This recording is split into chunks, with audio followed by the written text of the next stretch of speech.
Welcome friends, आज के video में हम देखेंगे एसएससी जीडी का जीके जीएस का क्वेश्चन। दोस्तों, यदि आपको वीडियो अच्छा लगे तो इस वीडियो को लाइक और अपने दोस्तों में इस वीडियो को शेयर जरूर करें। तो चलिए मैं इस वीडियो को शुरू करता हूं। आज का हमारा पहला प्रश्न है, भारतीय संविधान का अनुच्छेद 76 किससे संबंधित है। दोस्तों, यह वेरी इंपॉर्टेंट क्वेश्चन है और आपके एग्जाम में 100% पूछा जाएगा। तो इस प्रश्न का सही उत्तर हो जाएगा भारत के महान्यायवादी से संबंधित है अनुच्छेद 76। और इस प्रश्न का आप व्याख्या देखेंगे कि महान्यायवादी भारत सरकार का मुख्य कानूनी सलाहकार और सर्वोच्च न्यायालय में सरकार का मुख्य वकील होता है। इसकी नियुक्ति राष्ट्रपति द्वारा की जाती है। वह संसद के किसी भी सदन की कार्यवाही में भाग ले सकता है, लेकिन उसे वोट देने का अधिकार नहीं है। ये आपको याद रखना है। हमारा अगला प्रश्न है, लोधी वंश का अंतिम शासक कौन था जिसे बाबर ने पानीपत के प्रथम युद्ध में हराया था। तो वह शासक थे इब्राहिम लोधी जी। इस प्रश्न का आप व्याख्या देखेंगे कि 21 अप्रैल 1526 को पानीपत की पहली लड़ाई हुई थी। इसमें बाबर ने इब्राहिम लोधी को हराकर दिल्ली सल्तनत का अंत किया और मुगल साम्राज्य की नींव रखी। बहलोल लोधी इस वंश का संस्थापक था और सिकंदर लोधी ने 1504 में आगरा शहर बसाया था। ये भी आपको याद रखना है। हमारा अगला प्रश्न है, भूमध्य रेखा को दो बार काटने वाली नदी कौन सी है। दोस्तों, यह वेरी इंपॉर्टेंट क्वेश्चन है और यह 100% आपके एग्जाम में पूछा जाएगा। तो भूमध्य रेखा को 2 बार जो काटने वाली नदी है उस नदी का नाम है कांगो नदी, यानी कि जायरे नदी। इस प्रश्न का आप व्याख्या देखेंगे कि अफ्रीका की कांगो नदी भूमध्य रेखा को 2 बार काटती है। नील नदी विश्व की सबसे लंबी नदी है जो लिम्पोपो नदी मकर रेखा को 2 बार काटती है। ये भी आपको याद रखना है। और महानदी कर्क रेखा को 2 बार काटती है। ये सारे के सारे फैक्ट आपके एग्जाम के लिए काफ़ी महत्वपूर्ण है। हमारा अगला प्रश्न है, मनुष्य के शरीर में इंसुलिन का निर्माण कहाँ होता है। तो यह वेरी इंपॉर्टेंट क्वेश्चन है और यह भी क्वेश्चन 100% आपके एग्जाम में पूछा जाएगा। तो मनुष्य में इंसुलिन का निर्माण होता है अग्नाशय में, यानी ऑप्शन नंबर सी। इस प्रश्न का आप व्याख्या देखेंगे कि अग्नाशय की लैंगर-हैंस द्वीपिकाओं की बीटा कोशिका में इंसुलिन निकलता है। यह शरीर में शुगर यानी ग्लूकोज की मात्रा को नियंत्रित करता है। इसकी कमी से मधुमेह रोग यानी डायबिटीज होता है। हमारा अगला प्रश्न है, यक्षगान किस राज्य का प्रसिद्ध लोक नाटक है। तो यक्षगान जो है यह कर्नाटक का लोक नृत्य है। ये आपको याद रखना है। और इस प्रश्न का आप व्याख्या देखेंगे कि यक्षगान कर्नाटक का एक पारंपरिक लोक मंच है जो नृत्य, संगीत और संवाद वेशभूषा का अनूठा मिश्रण है। इसमें पौराणिक कथाओं और महाकाव्यों का प्रदर्शन किया जाता है। कंबाला भैंसों की दौड़ भी कर्नाटक का एक प्रसिद्ध उत्सव है। हमारा अगला प्रश्न है, द्वितीय पंचवर्षीय योजना में किस क्षेत्रों को सर्वोच्च प्राथमिकता दी गई है। तो यह दिया गया है दोस्तों भारी उद्योगों और खनिजीकरण को, यानी ऑप्शन नंबर बी। इस प्रश्न का आप व्याख्या देखेंगे कि दूसरी योजना पीसी महलनोबिस मॉडल पर आधारित थी। इसी योजना के दौरान राउरकेला यानी उड़ीसा, भिलाई छत्तीसगढ़ और दुर्गापुर पश्चिम बंगाल में इस्पात संयंत्र की स्थापना किए गए थे। दोस्तों, यह फैक्ट आपके लिए काफ़ी महत्वपूर्ण था जो कि आपको याद रखना है। हमारा अगला प्रश्न है, रॉफ किस राज्य या केंद्र शासित प्रदेश का प्रसिद्ध लोक नृत्य है। तो रॉफ जो है यह जम्मू कश्मीर का प्रसिद्ध लोक नृत्य है। इस प्रश्न का आप व्याख्या देखेंगे कि रॉफ जम्मू कश्मीर का सबसे प्रसिद्ध लोक नृत्य है जो मुख्य रूप से महिलाओं द्वारा ईद और फसल कटाई के उत्सव में किया जाता है। हिकात और कूद भी यहीं के अन्य नृत्य हैं। ये आपको याद रखना है। हमारा अगला प्रश्न है, अनुच्छेद 51 का ए तहत भारतीय संविधान में मौलिक कर्तव्य को कब शामिल किया गया था। तो दोस्तों, यह वेरी इंपॉर्टेंट क्वेश्चन है। यह एग्जाम में 100% पूछा जाएगा।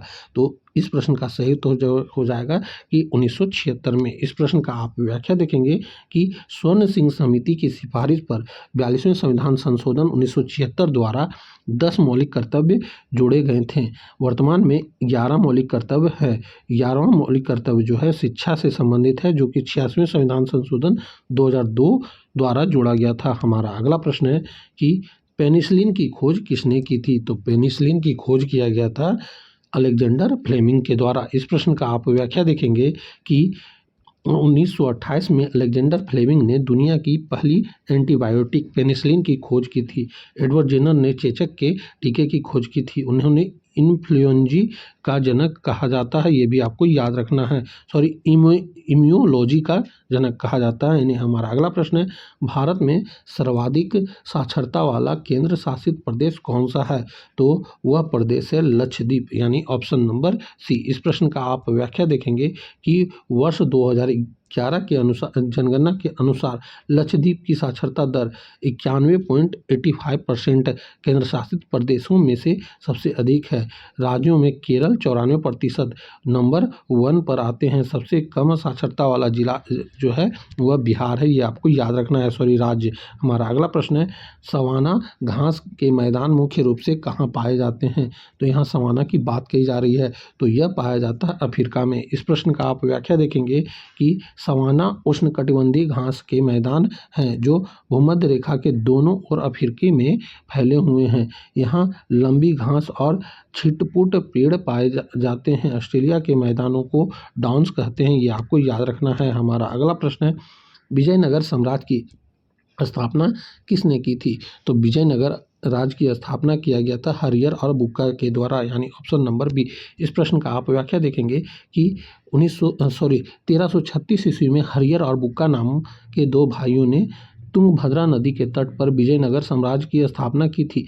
इसकी राजधानी हम्पी थी, वर्तमान कर्नाटक। कृष्णदेव राय इस साम्राज्य के सबसे महान राजा थे। हमारा अगला प्रश्न है, ध्वनि की चाल सबसे अधिक किसमें होती है? तो ध्वनि की चाल जो है सबसे अधिक होती है इस्पात में। इस प्रश्न का आप व्याख्या देखेंगे कि ध्वनि की एक यांत्रिक तरंग है जिसे चलने के लिए एक माध्यम चाहिए। ध्वनि की चाल ठोसों में सबसे अधिक, फिर तरल में और फिर गैस में सबसे कम होती है। निर्वात में ध्वनि की यात्रा नहीं करता है, ये आपको याद रखना है। हमारा अगला प्रश्न है, आर्य समाज का मुख्य नारा क्या था? तो आर्य समाज का मुख्य नारा था वेदों की ओर लौटो, यानी ऑप्शन नंबर बी। इस प्रश्न का आप व्याख्या देखेंगे कि स्वामी दयानंद सरस्वती ने 1875 में आर्य समाज की स्थापना की थी। उन्होंने मूर्ति पूजा और कर्मकांड का विरोध किया और वेदों को सर्वोच्च माना।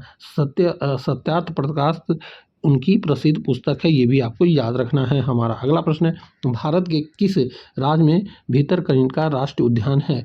तो वह राज्य है उड़ीसा, यानी ऑप्शन नंबर बी। इस प्रश्न का आप व्याख्या देखेंगे कि भीतरकनिका नेशनल पार्क उड़ीसा के केंद्रपाड़ा जिले में है। यह अपने मैंग्रोव वनों और खारे पानी के मगरमच्छों के लिए प्रसिद्ध है। उड़ीसा में सिमलीपाल टाइगर रिजर्व भी स्थित है। हमारा अगला प्रश्न है, विद्युत धारा मापने की का यंत्र क्या कहते हैं? तो विद्युत धारा मापने का यंत्र को कहा जाता है अमीटर, यानी ऑप्शन नंबर बी। इस प्रश्न का आप व्याख्या देखेंगे कि अमीटर का उपयोग सर्किट में विद्युत धारा की तीव्रता मापने के लिए किया जाता है।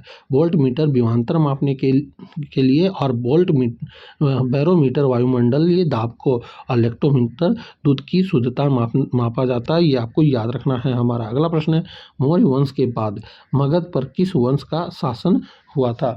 तो यह हुआ था दोस्तों शुंग वंश का, यानी ऑप्शन नंबर ए। इस प्रश्न का आप व्याख्या देखेंगे कि अंतिम मौर्य सम्राट बृहद्रथ की हत्या उनके सेनापति पुष्यमित्र शुंग ने 185 ईसा पूर्व में की और शुंग वंश की स्थापना की। पुष्यमित्र शुंग एक कट्टर और ब्राह्मणवादी शासक था, ये आपको याद रखना है। हमारा अगला प्रश्न है, ओजोन परत की मोटाई मापने की इकाई क्या है? तो वह इकाई का नाम है डॉप्सन, यानी ऑप्शन नंबर बी। इस प्रश्न का आप व्याख्या देखेंगे कि ओजोन परत समताप मंडल में पाई जाती है। यह सूर्य की हानिकारक पराबैंगनी किरणों को सोख लेती है।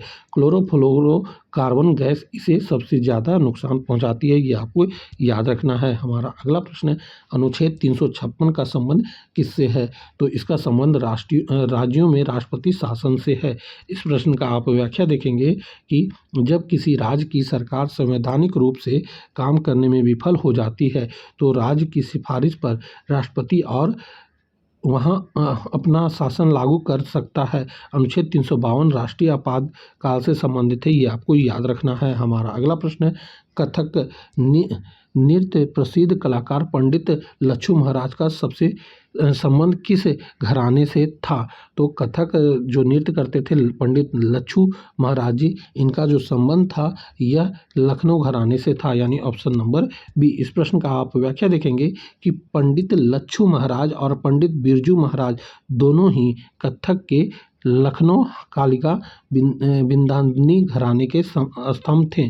कथक उत्तर प्रदेश से विशेषकर यूपी का शास्त्रीय नृत्य है, ये आपको याद रखना है। हमारा अगला प्रश्न है, पीली क्रांति का संबंध किससे है? तो पीली क्रांति का संबंध तिलहन उत्पादन से है, यानी ऑप्शन नंबर बी। इस प्रश्न का आप व्याख्या देखेंगे कि खाद्य तेलों यानी विशेषकर सरसों और सूरजमुखी के उत्पादों में आत्मनिर्भरता के लिए पीली क्रांति शुरू की गई थी। रजत क्रांति अंडा उत्पादन से है और सुनहरी क्रांति फल बागवानी से संबंधित है, ये आपको याद रखना है। हमारा अगला प्रश्न है, गांधी इरविल समझौता किस वर्ष हुआ था? तो दोस्तों यह हुआ था 1931 में, यानी ऑप्शन नंबर बी। इस प्रश्न का आप व्याख्या देखेंगे कि 5 मार्च 1931 को महात्मा गांधी और वायसराय लॉर्ड इरविन के बीच यह समझौता हुआ था। इसके बाद गांधी जी सविनय अवज्ञा आंदोलन स्थगित करने और दूसरे गोलमेज सम्मेलन में भाग लेने के लिए सहमत हुए थे। हमारा अगला प्रश्न है कि भारत के किस राज्य में खर्ची पूजा उत्सव मनाया जाता है? तो यह मनाया जाता है त्रिपुरा में, यानी ऑप्शन नंबर बी। इस प्रश्न का आप व्याख्या देखेंगे कि खर्ची पूजा त्रिपुरा का एक प्रसिद्ध हिंदू त्यौहार है जिसमें 14 देवी देवताओं की पूजा की जाती है। यह पृथ्वी की शुद्धि और सम्मान के लिए मनाया जाता है। हमारा अगला प्रश्न है, ग्राफीन क्या है? तो ग्राफीन जो है यह कार्बन का एक अपरूप होता है, यानी ऑप्शन नंबर बी। इस प्रश्न का आप व्याख्या देखेंगे कि ग्राफीन कार्बन का एक द्वितीय आगामी रूप है। यह बहुत पतला, हल्का और बिजली का बेहतरीन सुचालक है। इसे भविष्य का पदार्थ कहा जा रहा है क्योंकि यह स्टील से भी कई गुना मजबूत है। हमारा अगला प्रश्न है, राज्यसभा का सदस्य बनने के लिए न्यूनतम आयु कितनी होनी चाहिए? तो इसके न्यूनतम आयु है जो वह 30 वर्ष है। इस प्रश्न का आप व्याख्या देखेंगे कि लोकसभा सदस्य के लिए 25 वर्ष और राज्यसभा के लिए 30 वर्ष और राष्ट्रपति राज्यपाल बनने के लिए 35 वर्ष की न्यूनतम आयु आवश्यक है। पंचायत चुनाव लड़ने के लिए न्यूनतम 21 वर्ष की आयु होना अनिवार्य है। तो दोस्तों यहीं पे हमारा इस सेट का 25 क्वेश्चन पूरा होता है। आपके कितने प्रश्न सही हुए और कितने गलत, ये आप हमें कमेंट करके बताएंगे। तो अब हम आपसे मिलेंगे अगली वीडियो में, तब तक के लिए जय हिंद, वंदे मातरम।